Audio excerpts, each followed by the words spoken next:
What is going on, everyone? Welcome to another Team News stream. I'm joined by Neale today. How are you doing? Gameweek 22. I'm good, Andy. Thank you. Yeah. Bit hectic this afternoon. I think there's been about 10 press conferences at lunchtime, but we've got them all processed now. So I'm ready to talk you through them one by one. Yeah, it seems to be loads of news. I know there's a few injury worries, Madison, De Bruyne, etc. So we'll get it all to you ASAP, and I'm sure Neale, as always, will have all the news we need. So let's start off with who have I got on my list here. Let's do Leicester. James Maddison, lots to talk about him. Any worries elsewhere, and obviously any news about him? Yeah, so he was flagged after the EFL Cup match in midweek. He took a blow at the head very late on. This was in stoppage time, so he didn't really have a chance to come off, finish the game. Rodgers kind of acknowledged that there was a slight issue afterwards. But this morning, or this afternoon rather, in his press conference, he says that he's trained and he's okay. So it looks fine. I'll watch the press conference in its entirety when it finally reaches us. But based on what I've seen so far, he looks like he's going to be available. I think if there'd been any kind of doubt about concussion or a head injury, then we would have heard it by now, because that isn't a sort of 75% flag. That's either you're in or you're out, because the concussion protocol is 6 days. So hopefully, if you're an owner, then all is looking good on that front. Elsewhere at Leicester, nothing really much to report. Morgan, these are backup players. Morgan is carrying a problem. Amati's going to have ankle surgery next week as well. But other than that, all looking pretty good.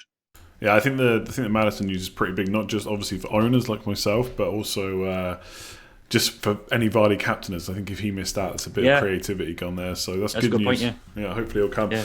All right, let's go to Man City. And Man City's interesting this week because obviously De Bruyne also had a bit of a knock. But I mean, everyone just wants you to tell them exactly who Pep's going to pick, because Aguero and Jesus both missed the last game. People are looking at Mahrez and David Silva as punts as well.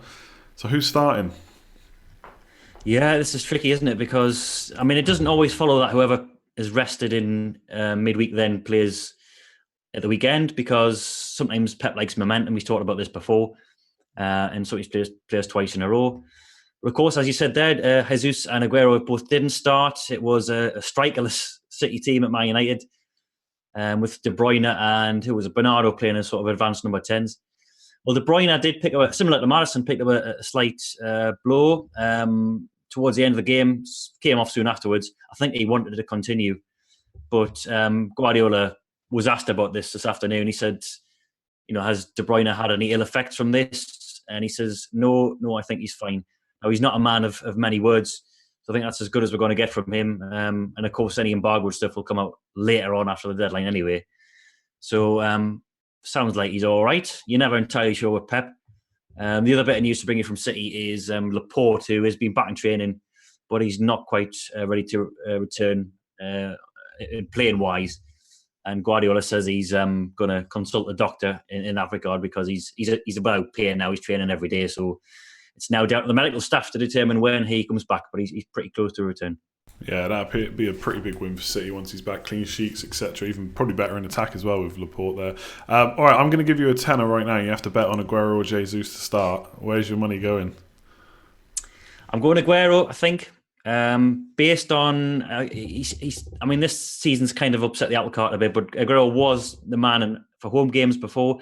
Guardiola's been asked about the various qualities previously, and he said Aguero was good for games where the spaces are tight, and Jesus is perhaps best when he's like pressing and things like that. So obviously playing against Villa, who are going to be playing, you would think, 3 centre halves, 2 wing backs, then perhaps Aguero I'm going with, but I wouldn't like to put any money on it whatsoever. And of course it is at Villa Park as well, so you're never entirely sure with him, and I don't own either. But this is a fixture where you would be thinking about the armband, given Villa's defensive record, not just in terms of goals conceded, but in terms of the chances conceded as well. I mean, they really rank poorly in terms of all the major metrics, such as big chances and shots in the box and all kind of stuff. So if you've got a City asset, then you probably play them and just keep your fingers crossed. Yeah, I'm just glad to have got an answer out of you. I thought it was going to sit on the fence a bit there, but Aguero, I think he's actually a bit of a cheeky differential captain this week. Because like you say, Villa, no matter whether you look at the season, the last 4 game weeks, the last 6, they are always right at the top. for shots conceded. So I think City will do really well. They're 3 at the back or not.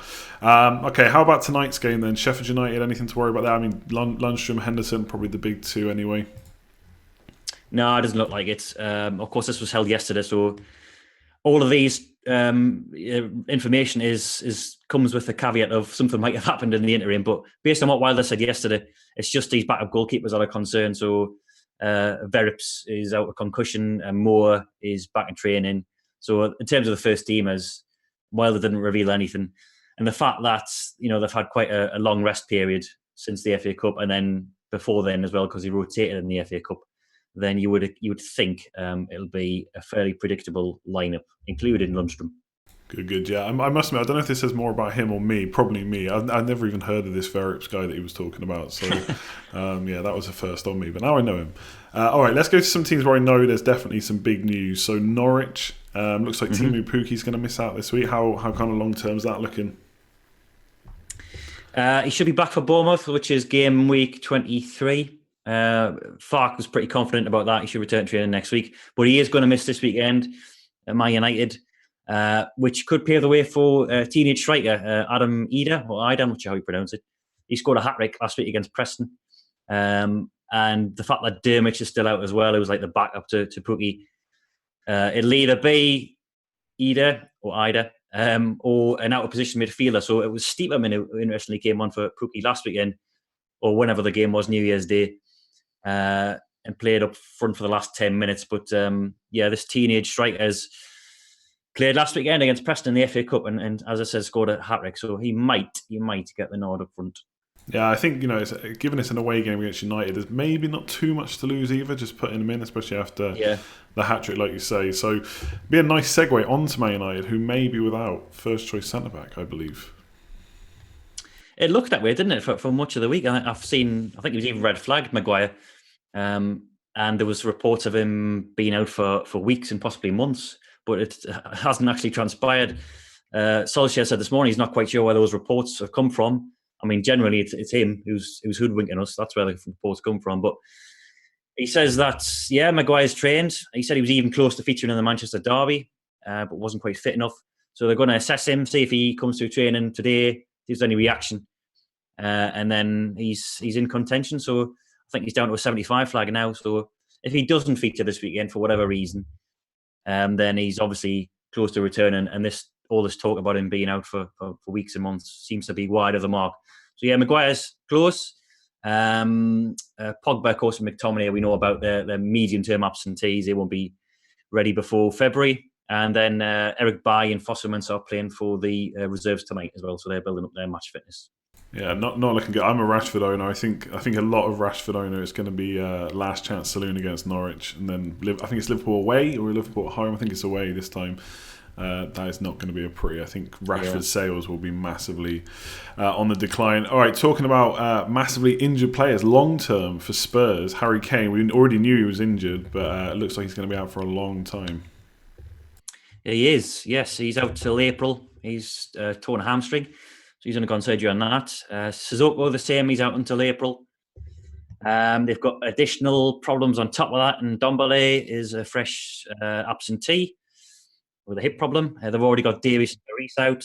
Lloris is just back in on the grass doing rehab, and Danny Rose is back in training as the other one to mention. But they do have Son Heung-min back from suspension. Now we saw in the FA Cup last weekend, Mourinho started with both him and Lucas Moura up top, played a sort of 3-5-2, although that did change to a back four as the game went on. So you'd expect him to play with all the injuries. It's just where he's going to start. Could well be up front again against Liverpool, because I would think they'd play otherwise a fairly defensive-minded, pragmatic team, because they've been shipping goals for fun, and of course Liverpool's one of their league leaders. I think we could see a Mourinho special here, I think, against Liverpool.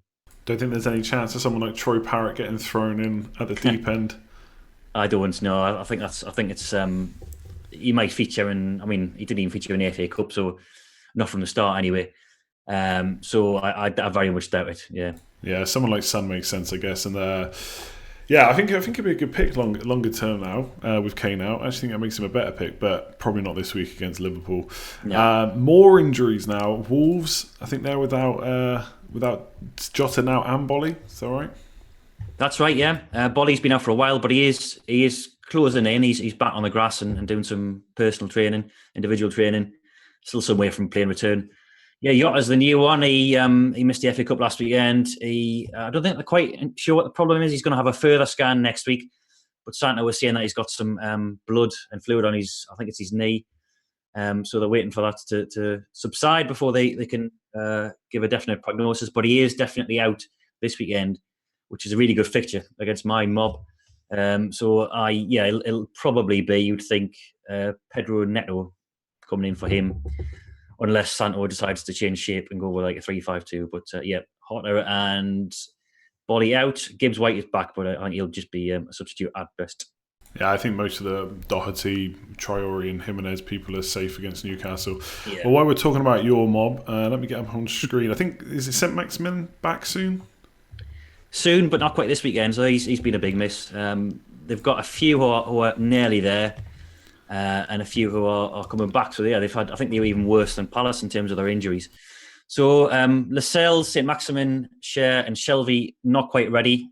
Bruce was kind of hinting that they might return either against Rochdale in the FA Cup or next weekend, Gameweek 23. So something to look forward to. On the positive front, they've got Dummett, Clark, Carroll, Almiron, Gale and Jetro Williams all back, which is a boost. Maybe not so good news if you were thinking about Jimenez captaincy, for example. But Manquillo is out, and they've probably lost some backup players in terms of Mutu and Ki Seung Young as well. And DeAndre Edlin is going to be assessed for a knee injury, so could be third choice right back Emil Kraft, who's playing at Molyneux. Third choice, wow, okay. That'd be an interesting one. What do you think about him as captain, as you've mentioned it? Yeah, if I owned him, I'd be tempted, because I think there are slight doubts. I think over certainly over Leicester or Southampton. I mean, my armband's on Vardy at the moment. I'm still going to make a decision on that. But Southampton's much improved. I think with De Bruyne, you're never entirely sure where he's going to play. I think recently Pep's changed his formation a bit. He played De Bruyne very deep against, who was it? Everton, I think. It's like a holding midfielder. I think that may be more about energy preservation. But yeah, Jimenez has arguably got the best fixture on paper based on Newcastle's injuries and their patchy away record. I wonder how much that Jota injury will blight them, because he's he makes those runs, those driving runs from midfield, takes markers away. So, and he was actually, when we just put the scout picks up, when we all pick a captain, and he was my captaincy pick out of that lot. So that was just on a whim, and perhaps based on my pessimism about Newcastle rather than anything else. But yeah, he's definitely up there this weekend. Yeah, interesting. I see a few people like saying, he's probably more one for 9 points rather than kind of getting a double-digit haul. But you never know. If it's Newcastle, could happen. How are Southampton looking? I'm mostly worried about Danny Ings, but I think I'm safe still. Miraculously, Danny Ings is still not injured. Yeah, I don't want to jinx it, but I've got him as well, and he's absence of any bad news suggests he's all right. So it's just Jan Valery who's got this virus, who's sidelined for this match. Ings played quite a lot over Christmas, had one rest. I think it was a Chelsea game. But the gaps between the matches are widening now, and he was rested in the FA Cup last weekend. So should be fresh and ready to go. I might even play him. I know it's a tricky away fixture at Leicester, but he's in such good form, and he scored against pretty much anyone lately. So I think I'll end up playing him, because he's the man in form up front. I think even Vardy can't compete with him in terms of goals scored in the last 3 or 4 weeks or so. So I think I'll play him. And positive news from Hasenhüttl in that no injuries reported other than Valery. Nice. Yeah, I'm definitely going to play him. I'm actually playing him and Soyuncu, which I know is a bit of a... Me too, yeah. Yeah, I just think I've got more confidence in Soyuncu getting points than Rico, but I still have to play Ings because he just scores every game. Yeah. When he does, 3 bonus points. So, yeah, it's great. And they're managing him really well as well. It's not like they've run into the ground like maybe someone like Harry Kane sometimes gets. So, yeah, going well. Who else we got left here? Chelsea? Any big news from there? Yeah, Pulisic is out for a few weeks according to Lampard. He missed out in the FA Cup last weekend against Nottingham Forest. And we didn't know the severity of that. I think it was just a 75 flag. But just heard from Lampard about, 2 hours ago. And he says he's going to be off for a few weeks. He said he was in a lot of pain when it happened. So they're not entirely sure of the time frame. So, yeah, it could be maybe February before he's back, which is positive if you're Callum Hudson-Odoi or one of his owners. He's plummeted in price in FPL. Still not guaranteed to start, you would say, because Mount's capable of playing on the left, and it depends which sort of formation Lampard chooses. Could be a 3-4-3. But yeah, Pulisic out, Alonso out. He's back in training, but not quite ready to return. And I think the only other one is Loftus-Cheek, who's just the long-term injury. So down Pulisic, but otherwise, in terms of the first team, as fairly clean bill of health. There can't still be people holding on to Pulisic after all this time. I know. I've seen a few. I got rid of him a while back, and I know people were hanging on for that last game, but I think it's done at this point. What about Bournemouth? I saw that some of the tweets about it. I saw Eddie Howe was as useful as ever in naming names. Yeah, he didn't name a single name, and not in the broadcasting anyway. So he said that initially he said that the long-term absentees are probably going to be the same, in that he's not expecting that to change much. But then he said he's got a few who are very near return. So I would not at all be surprised if you saw a name that was previously red flagged appear on the team sheet this weekend, because he's done this before. The three that I've seen mentioned, and these were, I think, the BBC Radio Solent. Maybe they've seen something in the written section of the presser, which will come out later. Are Adam Smith, Nathan Aki, and one other, which I'll get to you in a second if I can just stall a bit of time. It is Lloyd Kelly, who's the backup left back. I wouldn't expect him to feature anyway because Rico isn't good, Nick. But yeah, Aki and Smith are the ones who are meant to be closest to returning. I think Dan Juma was pictured on Instagram the other day saying he's close as well. But yeah, Howe didn't name any names. He also said there was one or two issues that they were assessing, which suggests maybe fresh knocks. But yeah, absolutely useless again from him. And we might get something later tonight, but of course by then it's too late because the deadline is at 7 o'clock tonight. Yeah, I mean, it's probably obviously it's no good for this week, but Aki nearing a return is pretty. Like a lot of us have got Rico, and they've got good fixtures coming up, so I want to play him, or I not want to necessarily, but I need to play him soon. And obviously Ramsdale as well was quite a popular keeper at one point, so yeah, Aki coming back will be a big difference, I think, because they are not looking good right now. Any other teams we've got to cover? Everton, I think, another big team we haven't covered. Yes, nothing's changed there. So the three that were out, Gomez, Iwobi and Gbamin are still out. They're all doing individual work now. I think Gomez is due back to Finch Farm next week, which I think is not in any kind of full training capacity, just to work on his long-term fitness. He'll not be available for a good while. Do you want me just to whiz through the rest, just a sort of A to Z? Or yeah, go on, you whiz through them and I'll find the images as you go. Okay. Arsenal, Tierney and Chambers are the long-term absentees. Bellerin looks unlikely to feature. He has been. They've had this bulletin out for a few weeks, where he's saying that he's being assessed before the next game. But Arteta said on Thursday that he's still not there. He's partially returned to training, but he's not fully involved. Brighton, Aaron Moy, who's been very much the man in form there. He's a fresh out. He's got a knock. Murray should be available. He had a knock himself last weekend, but he looks like he's back in training. And they've also got Byrne and Izquierdo out medium term. Burnley, Goodmanson's out again. He's just come back, but he's suffered another hamstring problem. Dice said he'll almost definitely be without Ashley Barnes, who's going to see a specialist on this recurring groin thing. Rodriguez, who would ordinarily sit in for Barnes, has been struggling all week with an illness. Same with Bardsley. So I think he'd missed the entire week of training, so that sounds doubtful in itself. Palace, Hodgson's passed Zaha fit, along with Maya and Riedewald as well. So they've still got about 6 or 7 long-term injuries who haven't come back. Milivojevic is suspended, as far as we know. Now, Palace did appeal his dismissal. He was sent off last weekend in the FA Cup.